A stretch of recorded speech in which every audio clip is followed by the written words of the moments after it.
Hey kids, it is so good to have you with us today for Kids Time, and I'm glad you're here because we have a special guest. I'm very excited about it. When I was your age and I was a kid and I would go to Sunday school, we had this thing called a flannel board.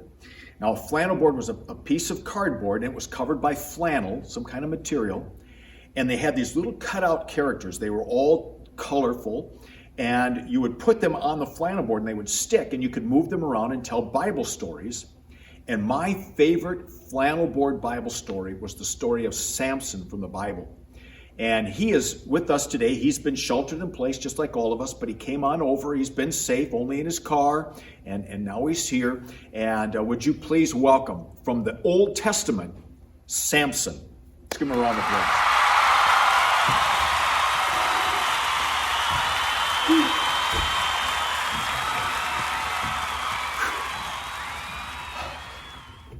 So Samson, are you okay? Yeah, mate. Yeah, I'm okay. It's just that my strength isn't what it used to be. You're sure? What about the lights? I notice you're wearing sunglasses. Are the lights too bright? Should we turn them down for you? Or do you wear those just so people don't come up to you and ask for your autograph all the time? No, mate, really. Seriously, I'm good. It's just that my eyes aren't where they used to be, but I'm good. Things are looking up. Thanks. Well, if it's okay with you, then I'd like to talk about your story from the Bible. Sure, of course, yeah. That's why I'm here. Yours is one of the great stories in the Bible. It's filled with adventure, it's filled with action, it's filled with drama and mystery, it's filled with romance. Well, yeah, the romance part didn't work out so well. You were even played by the great Victor Mature in the 1942 movie Samson and Delilah. How cool is that? Yeah, mate, he was fantastic. In fact, he played me better than I could have played myself. He was awesome. I seem to remember that you had long flowing hair at some point in your life.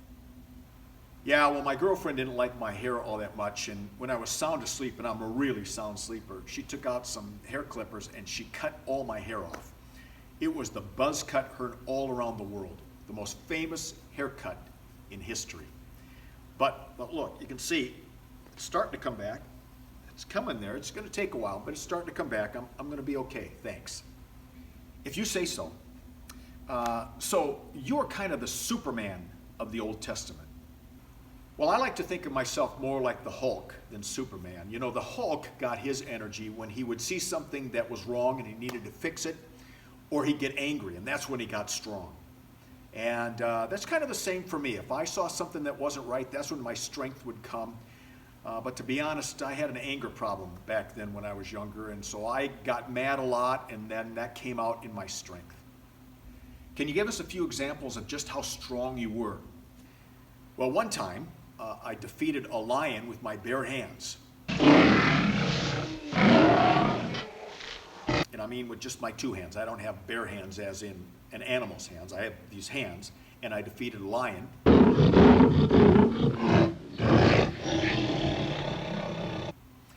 And another time, 1,000 soldiers came to take me captive, and I looked around me to find something to use, and all I saw on the ground was the jawbone of a donkey, and I picked that up, and I defeated 1,000 soldiers with that jawbone in my hand. Pretty impressive, eh? Were you naturally strong, or did you have to work out to stay strong? Yeah, I did have a regular workout routine. I was a part of Israel Fitness. A lot of us strong guys would go over there every day. So Monday, Wednesdays, and Fridays, I'd work out my upper body. Tuesdays and Thursdays, I'd work out my legs. And Sunday was ab day. I would work my abs and my lower back. But my real strength came as a gift from God. He gave me this strength so that I could protect my people, Israel, from their enemies. So wasn't the symbol then of your strength your long hair? Yeah, that's a good catch, mate. As long as my hair was long, as long as I didn't cut my hair, I was a superhero. I was as strong as the Hulk. But if my hair got cut, I was as strong as you. Well, that's still pretty strong. If you say so, Pastor Tim. But here's the thing. Even though God always loved me, and I knew that, I knew God always loved me, that was never in question.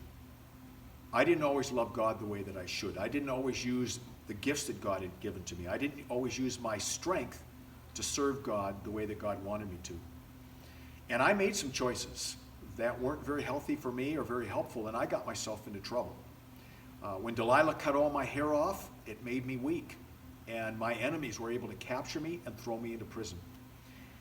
But I discovered even though I messed up, and even though I was in prison, that God still loved me, that God can still use me. And so I've been working out. My hair's growing back. I'm starting to feel stronger. I'm up to 10 push-ups now and 5 sit-ups a day. And I know that God's not done using me yet. Well, I really appreciate you taking time to come and see us today. And, it's a big thrill for me because you're my favorite character in the Bible. And I know the kids are really excited to see you today. Do you have anything you'd like to say to them before you head on back to shelter in place? Sure, I'd be happy to. Hey, little mates, I want you always to remember that God loves you very, very much. And just as God gave me special gifts and abilities, God has given you gifts and abilities as well. And I hope you'll always use your special gifts, your special talents to serve God and to serve the people around you. So I appreciate you spending some time with me. I'm heading back to the Philistine temple where I'm sheltered in place. And hopefully we'll see each other again sometime. Thanks so much for being with us, and thank you, Pastor Tim.